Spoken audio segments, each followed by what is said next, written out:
को ही भारत में शक कहा जाता था। सीथियन को ही हम लोग भारत में शक के नाम से जानते थे। अभी सीथियन कहाँ रहते थे, तो आपका आंसर आएगा चीन में रहते थे, है ना। चीनी लेखकों ने इन शकों को या सीथियनों को सई या सईवांग के नाम से बुलाया है। यूनानियों के बाद भारत में शकों ने हमला किया और कहा जाता है यूनानियों से भी बहुत बड़े भाग पर शकों ने कब्जा कर रखा था। शकों की टोटल 5 शाखाएं थी। हेलमंद घाटी जो अफगानिस्तान में पड़ती है, हेलमंद घाटी को उस समय शक स्थान कहा जाता था। शक स्थान के बाद ही उस हेलमंद घाटी का नाम सीस्तान पड़ गया। तो आगे बढ़ा जाए तो सिंधु प्रदेशों को इन लोगों ने शक द्वीप के नाम से बुलाया। शक द्वीप को ही आगे चलकर इंडो सीथिया के नाम से बुलाया गया।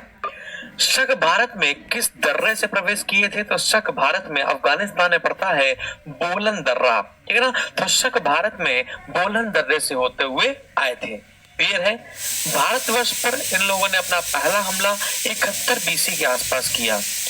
भारत में जो शक आए थे उनको हम लोग 2 भागों में बांट सकते हैं। शक अपने नाम के आगे या शक अपने आप को राजकुमार की जगह क्षत्रप कहकर पुकारते थे, ठीक है ना। तो भारत में शकों की 2 शाखाएं मिलेंगी आपको, एक होगा उत्तरी क्षत्रप और एक होगा पश्चिमी क्षत्रप। उत्तरी क्षत्रप में तक्षशिला और मथुरा वाला क्षेत्र आएगा, जबकि पश्चिमी क्षत्रप में आपका उज्जैन और नासिक यानी महाराष्ट्र वाला क्षेत्र आएगा। जो पश्चिमी क्षत्रप थे वो उत्तरी क्षत्रप के कंपैरिजन में ज्यादा शक्तिशाली और ज्यादा प्रसिद्ध हुए थे। शक शासकों ने अपने नाम के आगे महाक्षत्रप, स्वामी, महतस, क्षत्रप, है ना, बैसी, अलस, बैसिलियन, ये नाम, सहानुशाही, इस प्रकार की उपाधि ली थी। सहानुशाही का मतलब होता है शहंशाह। क्या होता है बेटा? शहंशाह। ठीक है, तो स्टार्ट करते हैं। जितनी बातें मैंने आपको बताई है ना, उसमें से जो इंपॉर्टेंट बातें उसको लिख लेते हैं। तो सबसे पहली बात कि शक वंश को हम लोग सीथियन, सई, याद रखेगा। चीनी लेखकों ने शकों को सई या सईवांग कहकर पुकारा है। सई या सईवांग, सई या सईवांग कहकर पुकारा है। यूनानियों के बाद शकों ने हमला किया था। शकों की कुल 5 शाखाएं थी। शकों की कुल 5 शाखाएं थी चाइना में, जिसमें से एक शाखा भारत में प्रवेश कर जाती है और हेलमंद घाटी प्लस सिंधु क्षेत्र को अपने कब्जे में लेती है। हेलमंद घाटी अफगानिस्तान में है, जिसको शक स्थान कहा गया और इसको शक द्वीप कहा इन लोगों ने। यही शक स्थान आगे चलकर सीस्तान क्षेत्र बन जाएगा। क्लियर है। अच्छा, अब यही शाखा धीमे धीमे भारत में फैलती है। क्वेश्चन बनता है ये जो शाखा है भारत में कैसे आई थी, तो बोलन दर्रे से, बोलन दर्रे से भारत में प्रवेश हुआ। ठीक है, बोलन दर्रे से भारत में प्रवेश हुआ और भारतवर्ष पर इनका पहला हमला 71 बीसी के आसपास माना जाता है।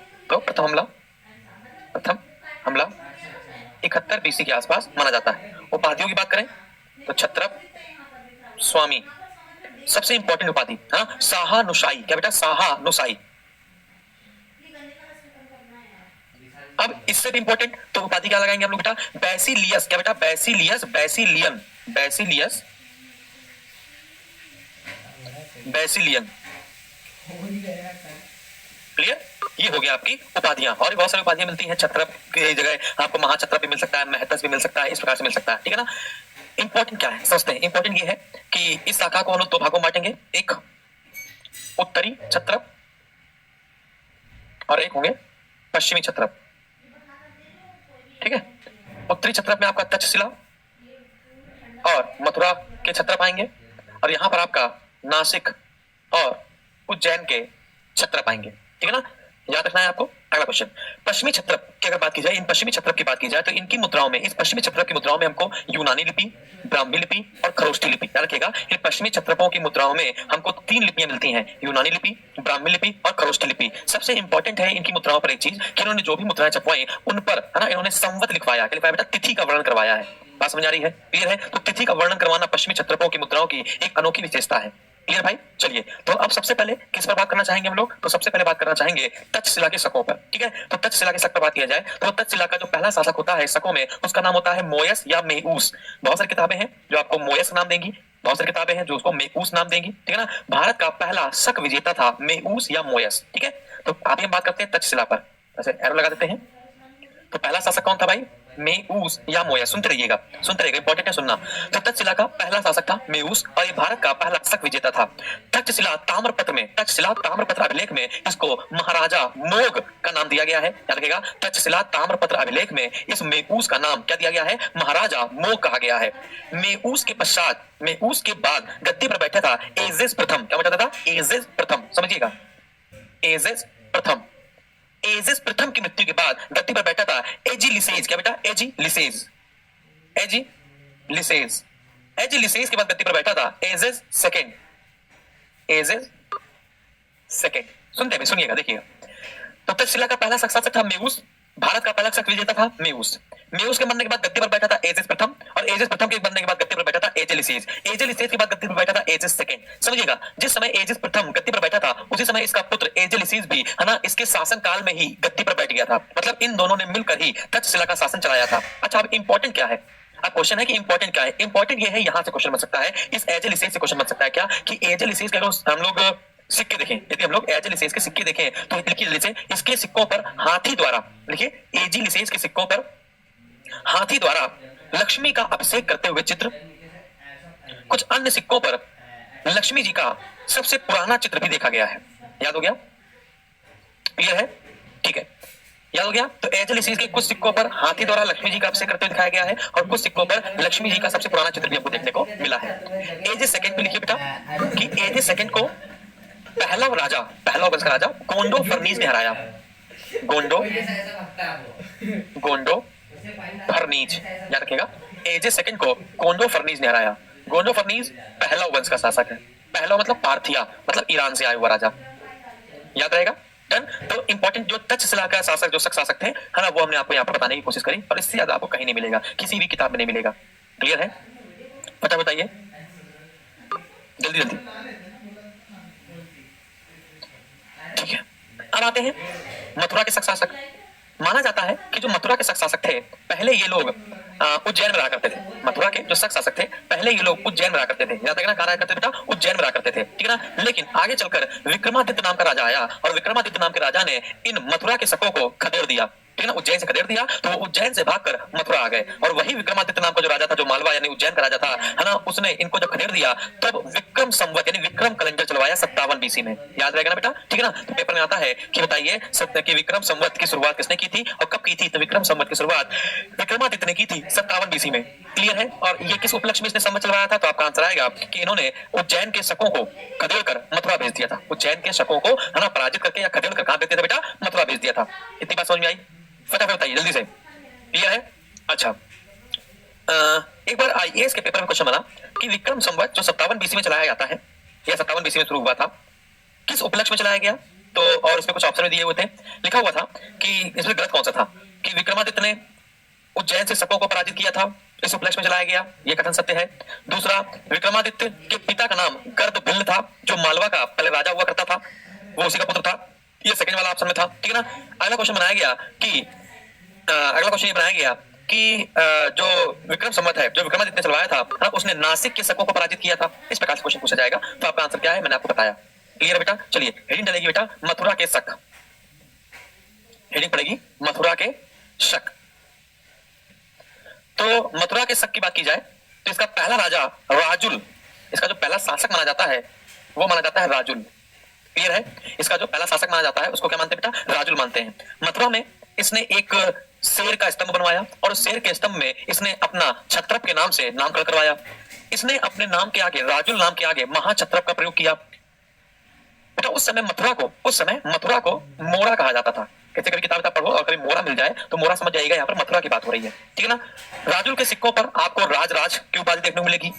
खरोष्टी लिपि में इसने आप्रति चक्र की उपाधि ली। ठीक है ना?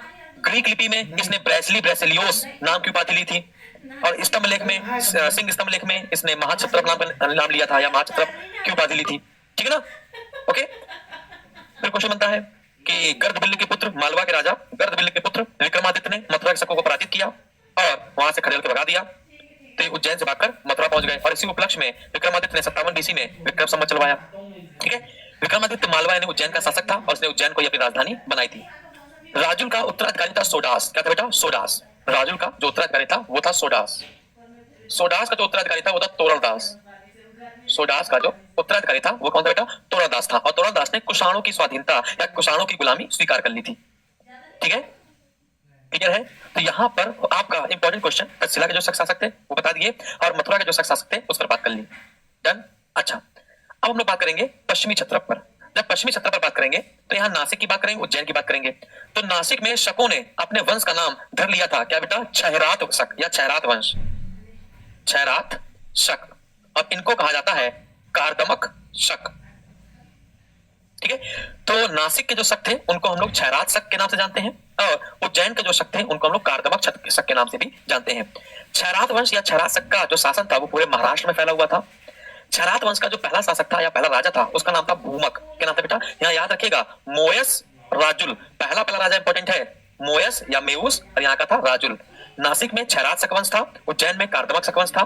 नासिक में जो क्षयरात वंश था ये पूरे महाराष्ट्र में फैला हुआ था, और इसका पहला राजा था, इसका नाम था भूमक। बात समझ आ रही है? क्या नाम था बेटा? भूमक। भूमक ने तांबे के सिक्के चलवाए थे। सिक्कों के एक तरफ ब्राह्मी लिपि और संस्कृत भाषा का प्रयोग किया गया था, जबकि दूसरी तरफ खरोष्ठी लिपि और प्राकृत भाषा का प्रयोग किया गया था। लिखिए जल्दी से, नासिक का जो शक है उसका नाम है भूमक।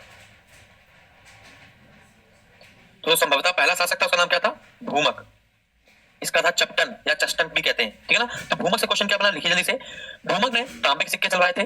तांबे के सिक्कों के एक तरफ इसने ब्राह्मी लिपि और संस्कृत भाषा का प्रयोग किया, जबकि दूसरी तरफ खरोष्ठी लिपि और प्राकृत भाषा का प्रयोग किया। क्लियर है? Very good. अब इस भूमक के बाद इस वंश का, क्षयरात वंश का सबसे प्रतापी और सबसे शक्तिशाली शासक माना जाता है नहपान।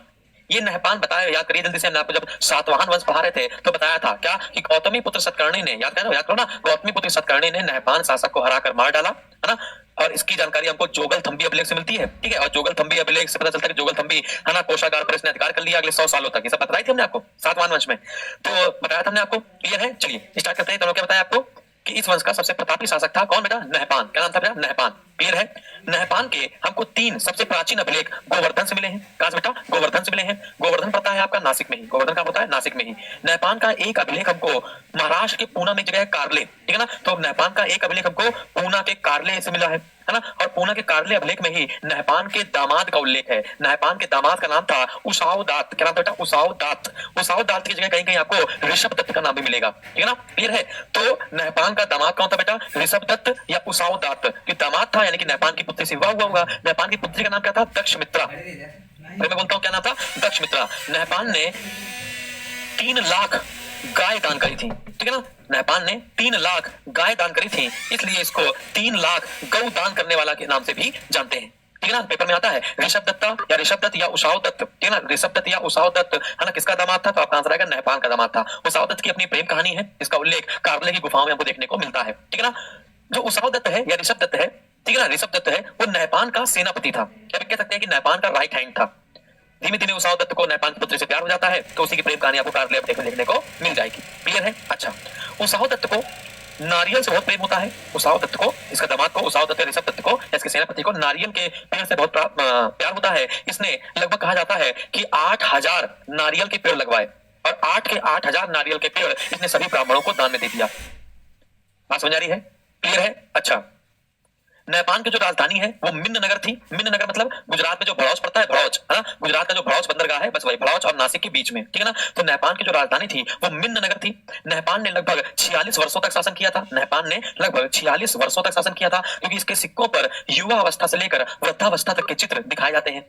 बात समझ आ रही है? नहपान को गौतमीपुत्र सतकर्णी ने पराजित किया और मार डाला, और इसके लगभग 80,000 चांदी की मुद्राओं को फिर से ढलवाया अपने नाम से।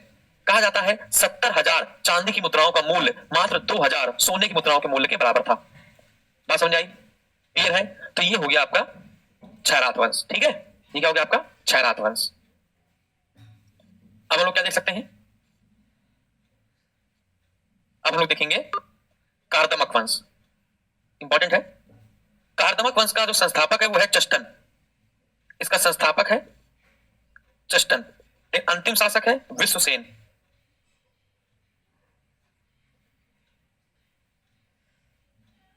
ठीक है? तो कार्दमक वंश का जो संस्थापक है उसका नाम क्या बेटा? चष्टन है, और अंतिम शासक है वो क्या नाम बेटा इसका? विश्वसेन। क्लियर है? हेलो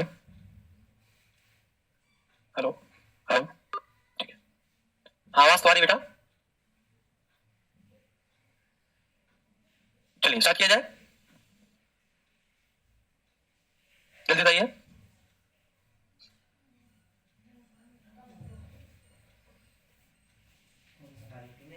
ओके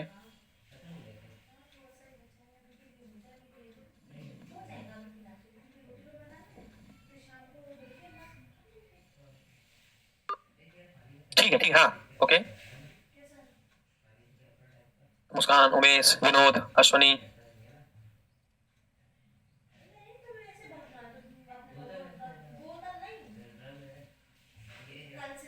ऐसा नहीं बेटा, आप जो कोर्स परचेज करोगे वही कोर्स ऐड होगा। ऐसा नहीं कि आप अतुल सर का कोर्स लेंगे तो मानस सर का ऐड हो जाएगा। आपने जो कोर्स लिया होगा वही ऐड होगा, है कि नहीं? इंसान से गलती होती, मशीन से नहीं। तो मशीन से होती तो फिर लगातार होती रहती है। ठीक है, चलिए। तो कार्दमक वंश पर आते हैं। तो कार्दमक वंश का संस्थापक कौन था? चस्टन, ठीक है ना? चस्टन के समय ही, याद रखिएगा, चस्टन के समय ही। क्लियर है? क्वेश्चन बनता है कि बताइए सातवाहनों से उज्जैन किसके समय छीन लिया गया था? तो आंध्र सातवाहनों से उज्जैन चस्टन के समय ही छीन लिया गया था, और चस्टन ने ही कार्दमक शक वंश की स्थापना की थी। क्लियर है? चस्टन ने अपने जिंदा रहते ही, है ना, अपने पुत्र जीव दामन को गद्दी पर बिठाया। जीव दामन को गद्दी पर बिठाया। क्लियर है? अच्छा एक बात बताता है, एक है जीव दामन और एक है रुद्र सिंह प्रथम। एक है रुद्र सिंह प्रथम। क्वेश्चन क्या बता समझिएगा। जीव दामन और रुद्र सिंह प्रथम, ये दो ऐसे शासक थे जिनका 2 बार राज्याभिषेक हुआ। 2 बार गद्दी पर बैठे, याद रखिएगा। 2 बार महाक्षत्रप बने और 2 बार राज्याभिषेक करवाने वाले, है ना, शासक थे रुद्र सिंह प्रथम और जीव दामन। जीव दामन चस्टन का बेटा था। चस्टन के रहते ही जीव दामन की मृत्यु हो गई थी। हालांकि चस्टन ने जीव दामन के परिप्रेक्ष्य में अपनी गद्दी छोड़ दी थी। 2 बार राज्याभिषेक हुआ जीव दामन का, है ना, और जीव दामन की चस्टन के समय ही मृत्यु हो गई। फिर रुद्र सिंह प्रथम गद्दी पर बैठ गया। कौन बैठ गया बेटा? रुद्र सिंह प्रथम गद्दी पर बैठ गया। लेकिन क्वेश्चन क्या बनता है समझिए। क्वेश्चन ये बनता है कि इस कार्दमक वंश का सबसे शक्तिशाली राजा और सबसे प्रतापी जो शासक माना जाता है, महाक्षत्रप माना जाता है, वो है रुद्रादमन। क्या बेटा? रुद्रादमन। रुद्रादमन की जानकारी आपको जूनागढ़ अभिलेख से प्राप्त होगी। रुद्रादमन की जानकारी आपको जूनागढ़ अभिलेख से प्राप्त होगी। जूनागढ़ अभिलेख में ही आपको सुदर्शन झील का पूरी जानकारी मिल जाएगी। हालांकि मैं दे चुका हूं, सुदर्शन झील की पूरी जानकारी मिल जाएगी। इसका जो राज्यपाल था वो था सुविशाख। इसका जो राज्यपाल था वो कौन था बेटा? सुविशाख था। क्लियर है? रुद्रादमन की जानकारी के हमारे पास 2 अभिलेख हैं। एक तो है जूनागढ़ अभिलेख, जिसको हम लोग गिरनार का अभिलेख भी कह सकते हैं बेटा, जिसको हम लोग गिरनार का अभिलेख भी कह सकते हैं, है ना। और जो दूसरा रुद्रादमन का अभिलेख है वो है अंधौ का लेख। क्या है बेटा? अंधौ का लेख। अंधौ का लेख, ठीक है ना। तो रुद्रादमन की जानकारी के हमारे पास 2 अभिलेख हैं। एक है अंधौ का लेख और एक है रुद्रादमन का जूनागढ़, है ना, या गिरनार अभिलेख। तो जो अंधौ का लेख है ये आपको गुजरात में जो कच्छ की खाड़ी है ना, उसी कच्छ की खाड़ी से प्राप्त होगा अंधौ का लेख, ठीक है ना। अच्छा, इससे पता चलता है कि रुद्रादमन ने अपने दादा, है ना, चस्टन के साथ बैठकर कुछ समय तक शासन किया था। क्लियर है? अंधौ के लेख से हमको ये जानकारी मिलती है। जबकि जूनागढ़ अभिलेख है, ये गद्य भाषा और पद्य भाषा, गद्य और पद्य दोनों भाषा में लिखा हुआ है। इसका मतलब जो जूनागढ़ अभिलेख है इसकी काव्य शैली क्या होगी? चंपू। क्या होगी बेटा? चंपू। याद रहेगा ना? क्लियर है? अच्छा, तो ये गद्य और पद्य दोनों में प्राप्त होता है जूनागढ़ अभिलेख, यानी ये चंपू काव्य शैली है। अगर भाषा पूछी जाए तो शुद्ध संस्कृत में लिखा गया है। जूनागढ़ अभिलेख की भाषा पूछी जाए तो शुद्ध संस्कृत में लिखा गया ये पहला अभिलेख हमको है मिलता है। क्लियर? जल्दी बताइए फटाफट। ठीक है, अब क्वेश्चन बनता है कि इस कार्दमक वंश के शासकों को, क्वेश्चन बन जाए कि कार्दमक वंश के शासकों को किसने हराया था? तो कार्दमक वंश के शासकों को, है ना, यज्ञश्री सतकर्णी ने हराया था। किसने हराया बेटा? यज्ञश्री सतकर्णी ने हराया था। क्लियर है? ओके, ठीक है, चलिए। तो कार्दमक वंश के शासकों को यज्ञश्री सतकर्णी ने हराया था। कार्दमक वंश का अंतिम शासक विश्वसेन था। एक बात बताते हैं आपको कि पश्चिमी क्षत्रप में ही एक शाखा गुजरात जाकर बस गई थी। याद रखिएगा, पश्चिमी क्षत्रप में ही एक जो शाखा थी वो गुजरात के कच्छ की खाड़ी में ही रह गई थी, है ना। तो पश्चिमी भारत कह सकते हैं। तो पश्चिमी भारत, है ना, पश्चिमी भारत का एक महत्वपूर्ण शासक सामने आता है बीच में, जिसका नाम होता है रुद्र सिंह थर्ड।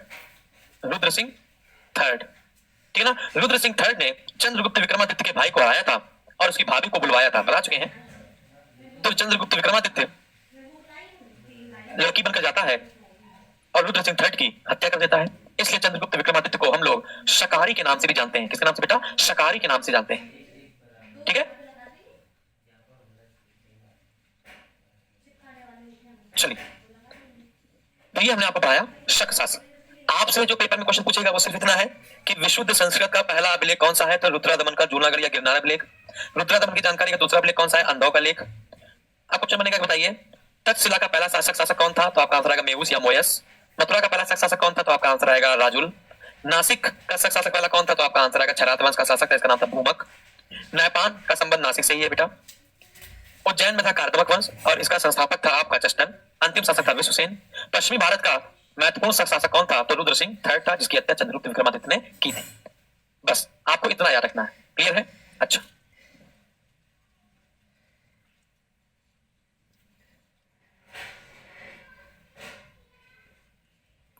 अब आपकी जो हिस्ट्री की क्लास है उसको मैं डेली कर दूंगा, ठीक है ना?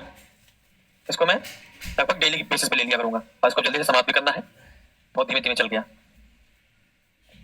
ठीक है, अब हम लोग पढ़ेंगे पहला वंश और पहला वंश के बाद अगले टर्म में पढ़ेंगे कुषाण वंश। कुषाण वंश के समाप्त होने के बाद गुप्त वंश आप लोग पढ़ चुके हैं। फिर पुष्यभूति यानी गुप्तोत्तर वंश में आ जाएंगे, पुष्यभूति वंश। पुष्यभूति के बाद आप लोग का बचेगा इंडस वैली सिविलाइजेशन वगैरह, उसको समाप्त किया जाएगा। तो बात करते हैं शक के बाद पार्थिव या पहला वंश, पार्थियन या पहलव वंश। ये लोग कहां के रहने वाले थे? पार्थिया मतलब ईरान के रहने वाले थे, ठीक है ना? वो लोग कहां के रहने वाले थे बेटा? ये पार्थिया के निवासी थे, यानी कि ईरान के निवासी थे। धीमे से ये सिस्तान आए, मतलब अफगानिस्तान में जो बताया हेलमंद घाटी, वहां पहुंचे। फिर धीमे से लोग अराकोशिया यानी कांधार पहुंचे, कांधार से फिर ये भारत पहुंचे। तो क्वेश्चन बनता है पहला वंश का संस्थापक किसको माना जाता है? तो आपका आंसर आएगा मिथ्रेडेट्स। किसको मानते बेटा? मिथ्रेडेट्स प्रथम को। तो इसका संस्थापक किसको मानते हैं? मिथ्रेडेट्स प्रथम को। याद रहेगा? बताइए, याद रहेगा? अच्छा, इस पहला वंश का सबसे शक्तिशाली शासक कौन था? मैंने आपको बताया था कौन था? गोंडो फर्नीस। कौन था बेटा? गोंडो फर्नीस। गोंडो फर्नीस लगभग 21 साल तक शासन किया था, 20 से लेकर 41 ईस्वी तक लगभग 21 साल तक शासन किया था गोंडो फर्नीस ने। गोंडो फर्नीस ने अपनी उपाधि देवव्रत ली थी, त्राता ली थी। याद रखिएगा, गोंडो फर्नीस को देवव्रत और त्राता के नाम से जानते हैं। गोंडो फर्नीस के उपनाम की बात की जाए तो गोंडो फर्नीस को विंध्यफर्ण, याद रखिएगा, विंध्यफर्ण और गुदव्वर के नाम से भी जानते हैं, है ना? तो गोंडो फर्नीस को हम लोग गुदव्वर के नाम से और विंध्यफर्ण के नाम से जानते हैं। गोंडो फर्नीस ने अपनी राजधानी तक्षशिला को बनाया था। गोंडो फर्नीस की जानकारी हमें किस अभिलेख से प्राप्त होती है? तो आपका आंसर आएगा तख्तेबाही। क्या आंसर आएगा बेटा? तख्तेबाही। और तख्तेबाही जो अभिलेख हमें कहां से प्राप्त हुआ है? पेशावर से प्राप्त हुआ है। पेशावर पाकिस्तान वाला, है ना? अच्छा, तो जो तख्तेबाही अभिलेख है इससे गोंडो फर्नीस की जानकारी मिलती है, जो किस भाषा में, किस लिपि में है? तो आपका आंसर आएगा खरोष्ठी लिपि में है। किसमें बेटा? खरोष्ठी लिपि में। क्लियर है? तो तख्तेबाही अभिलेख कहां से प्राप्त हुआ है? पेशावर से प्राप्त हुआ है। तख्ते बाही अभिलेख कहां से प्राप्त हुआ बेटा? पेशावर से प्राप्त हुआ है। और क्या क्वेश्चन बनेगा? ठीक है, भाषा क्या है? खरोष्ठी लिपि और पारसी भाषा। और क्या इंपॉर्टेंट क्वेश्चन बन सकते हैं इससे? हाँ, एक और क्वेश्चन कि गोंडो फर्नीस ने अपने सिक्कों पर अपना नाम नहीं लिखवाया। इसने अपने सिक्कों पर अपने भतीजे का नाम, अपने गवर्नर का नाम, अपना सेनापतियों का नाम, है ना? तो इस प्रकार से नाम लिखवाए। पेपर में आता है ऐसा कौन सा पहला वंश का शासक होगा जिसने अपने भतीजों के नाम पर, अपने सेनापतियों के नाम पर सिक्के चलवाए थे, ना कि स्वयं के नाम पर? तो आपका आंसर आएगा गोंडो फर्नीस। क्लियर है? सबसे इंपॉर्टेंट क्वेश्चन बताते हैं कि गोंडो फर्नीस के काल में ही इजराइल से चलकर पहला ईसाई व्यक्ति आया ईसाई धर्म का प्रचार करने के लिए, जिसका नाम था सेंट थॉमस। तो पहला ईसाई नमूना हमको सेंट थॉमस, तो पहला ईसाई धर्म का नमूना हमको कब देखने को मिलता है? तो गोंडो फर्नीस के शासनकाल में। किसके शासनकाल में बेटा? गोंडो फर्नीस के शासनकाल में देखने को मिलता है ना? इजराइल से चलकर पहला ईसाई पादरी आया जिसका नाम था सेंट थॉमस। क्या था बेटा? Saint Thomas. क्लियर है? Okay, very good. अच्छा, गोंडो फर्नीस के तख्तेबाही अभिलेख में हमको एक चित्र दिखाई पड़ता है और उस चित्र में लिखा क्या गया है कि गोंडो फर्नीस अपने माता पिता से बहुत प्रेम करता था। इसने अपने माता पिता के नाम पर वैशाख माह के कृष्ण पक्ष में बहुत सारे लोगों को बुलाकर दान दिया था। क्लियर है? इसने सिक्कों को मिलाकर चलवाया, मतलब चांदी और तांबा दोनों को मिला दिया, तांबे और टिन को मिला दिया। क्लियर है? तो इसने मिस्र धातु के सिक्के चलाना शुरू किए थे, ठीक है ना? और उन सिक्कों पर भतीजों के नाम, सेनापतियों के नाम के साथ साथ, है ना, घोड़े के चित्र भी हमको कहीं कहीं देखने को मिलते हैं। डन? ठीक है। क्वेश्चन बनता है पार्थियन राजाओं ने आगे चलकर किस धर्म को अपनाया था? तो आपका आंसर आएगा बौद्ध धर्म। याद रखिएगा, पार्थियन राजाओं ने आगे चलकर किस धर्म को अपनाया था? तो आपका आंसर आएगा बौद्ध धर्म। ठीक है ना? क्लियर है? तो ये है आपका पार्थिव या पहला वंश। ये क्या है आपका? पार्थिव वंश या पहला वंश।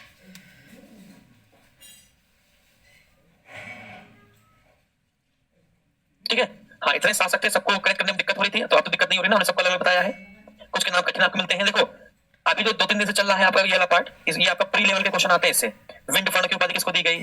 है ना। श्री पर्वत शासक किसको कहा गया है? इक्ष्वाकु वंश के लोगों को श्री पर्वत शासक के नाम से जाना गया, इस प्रकार से। तो ये तख्ते बही अभिलेख किसका है? तो गोंडोफर्नीस का है ना, इस प्रकार से। तो पहला ईसाई व्यक्ति सेंट थॉमस किसके समय आया था? गोंडोफर्नीस के शासनकाल में आया था। कहां से आया था? इजराइल से आया था। ये सब चीजें क्वेश्चन बनते हैं, ठीक है। अब जो कल का हम लोग का टॉपिक होगा वो आपका प्री और मेंस दोनों के लिए होगा। तो आज का जो टॉपिक था, इसके पिछले चरण का जो टॉपिक था, सातवाहन वंश के बाद जितने भी टॉपिक थे वो सब आपके प्री लेवल के थे। तो जो कल का टॉपिक होगा वो आपका प्री और मेंस दोनों के लिए होगा, वो होगा कुषाण वंश। कुषाण वंश, हाँ। कुषाण वंश में आपका आएगा कुजुल कटफिसेस। कुजुल कटफिसेस के बाद आता है विम कटफिसेस। विम कटफिसेस के बाद आता है इस वंश का सबसे प्रतापी शासक जिसका नाम था कनिष्क। क्या नाम था बेटा? कनिष्क। कनिष्क के बाद गद्दी पर बैठता है वशिष्ठ। वशिष्ठ के बाद गद्दी पर बैठता है हुविस्क। क्लियर है? और भूविष्क के बाद गद्दी पर बैठता है वासुदेव, और वासुदेव विष्णु जी और शिव जी का बगला पुजारी होता है। इसी के समय कुषाणों का पतन हो जाता है, कुषाण वंश समाप्त हो जाता है, मौर्योत्तरकालीन वंश समाप्त हो जाता है, फिर गुप्त वंश की ओर बढ़ा जाता है, जो पढ़ चुके हैं। तो गुप्तोत्तरकालीन की ओर बढ़ा जाएगा, जिसमें आपका है ना यशोवर्मन, मालवा का राजा देवगुप्त, है ना, असम में कामरूप वंश का राजा भास्कर वर्मन, क्लियर है, और इधर कन्नौज में मौखरी वंश, ठीक है ना। तो इन पर चर्चा होगी। फिर जब हर्षवर्धन मर जाएगा तो जो कन्नौज के लिए लड़ाई होगी, तीन राजा पाल, प्रतिहार, राष्ट्रकूट, फिर इन तीनों के बीच अगले लगभग 300 सालों तक के लिए शुरू हो जाएगा त्रिपक्षीय संघर्ष। तो पाल वंश, प्रतिहार वंश, राष्ट्रकूट वंश, ये सब राजपूत काल में आ जाएंगे, चंदेल वाला पढ़ाया जाएगा, ठीक है ना। फिर लास्ट में आपका इंडस वैली पढ़ा के एंशिएंट हिस्ट्री को विराम दिया जाएगा। तो आप कभी देखिएगा कि अलग अलग जगह जब आप तैयारी करेंगे, हिस्ट्री ऑप्शनल की तैयारी करेंगे, तो 25-25 हजार रुपए के हिसाब से 25-25 हजार रुपए